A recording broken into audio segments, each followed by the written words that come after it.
బ్రతికున్న చేప గొంతులోకి వెళ్ళింది. అవును, మీరు వింటుంది ఖచ్చితంగా నిజమే.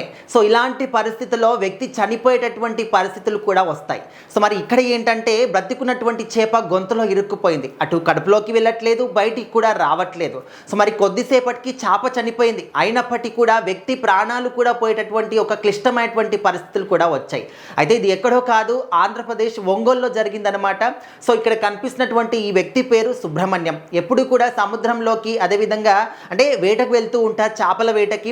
అండ్ ఆ రోజు కూడా చేపల వేటకు వెళ్ళాడు అండ్ వేట తీసుకొని బయటికి వచ్చాడు కూడా. సో మరి మనందరికీ తెలుసు, చాలా మటుకు వీడియోస్ చూస్తూ ఉంటాం సోషల్ మీడియాలో.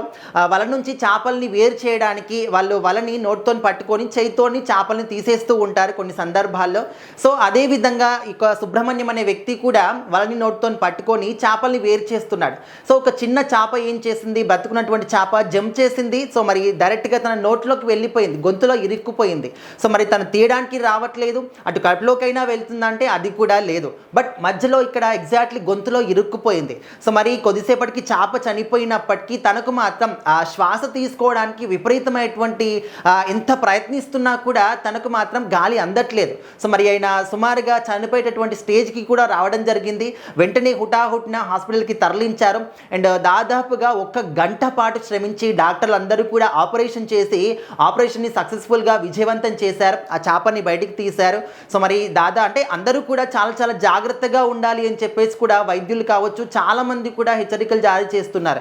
ఎందుకంటే రీసెంట్గా మనం చూసాము, తెలంగాణ మంచిర్యాల డిస్టిక్లో కూడా ఒక పెట్రోల్ బంక్ ఎదురుగా 3 వ్యక్తులు ఒక ఐరన్ స్టాండ్ని తరలిస్తున్న క్రమంలో వాళ్ళు పైన చూసుకోలేదు, మెయిన్ లైన్కి కరెంట్ లైన్కి ఒక స్టాండ్ అతుక్కుపోవడం అండ్ 2 వ్యక్తులు దానికి అతుక్కుపోయి అక్కడక్కడే బర్న్ అయిపోవడం. ఒక వ్యక్తి మాత్రం మొత్తం టోటల్గా బూడిదైపోయాడు. సో ఓన్లీ ఇక్కడ చేపలకు వేట వెళ్ళే వాళ్ళే కాదు, లేకపోతే బయట కన్స్ట్రక్షన్ ఫీల్డ్లో చేసే వాళ్ళే కాదు, ప్రతి ఒక్కరు కూడా ఫీల్డ్ వర్క్ చేసే వాళ్ళు అందరూ కూడా వాళ్ళ పనుల్లో చుట్టుపక్కల పరిస్థితుల్లో చాలా జాగ్రత్తగా పనులు చేసుకోవాలని చెప్పేసి కూడా ఈ ఇన్సిడెంట్స్ని ఆధారంగా చేసుకొని చాలామంది చెప్తూ ఉన్నారు.